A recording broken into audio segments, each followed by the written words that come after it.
Update. Background has changed. There's a baby on the way.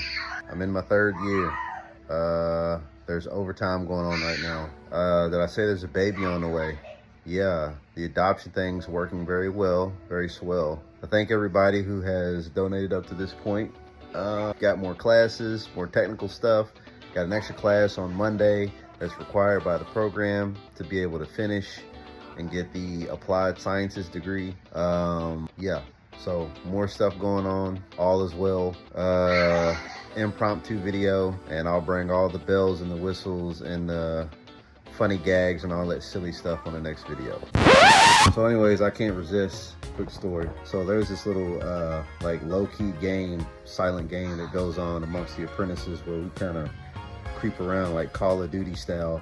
For those who know, first-person shooter game, Call of Duty. We kind of creep around and catch each other slipping.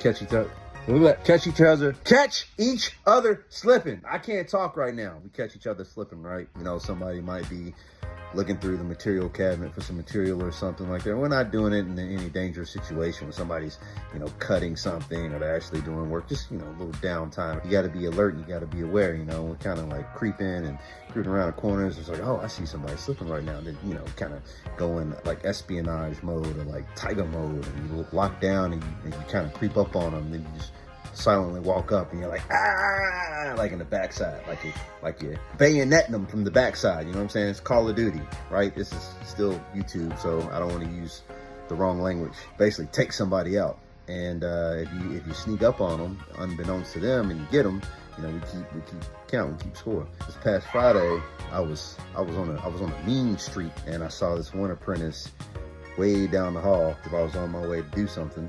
And I just happened to look over and I saw him down the hall, and so you see he ran the score up on me a little bit. So I had to, and I wanted to run the score up on him. That's basically the truth. I really wanted to run it up on him. And I saw him, and I was like, oh, I'm gonna take a little back cut through some back rooms that aren't finished yet. That he wouldn't suspect me to kind of creep around on the backside. So I see him and I kind of power walk, boom. Next thing I know, I look up and my hard hat's falling off.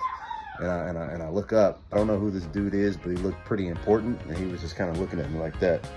And I was like, oh, I'm so sorry, you know, my bad, man. I didn't. He just looked at me and was like, go on, man. Kind of like saying, you know, don't let me get in the way, because I was walking very, very ferociously, very aggressive. And my hard hat fell off, and my tape measure and stuff was falling off. He actually was intact. Like his shades were intact, his hard hat, his bandana. He was a cool looking dude. I mean, and he felt like a Fleshy Wall when I ran into him. A taller dude, but yeah, I just, and then at that moment I said, you know what? I'm just gonna get back to work.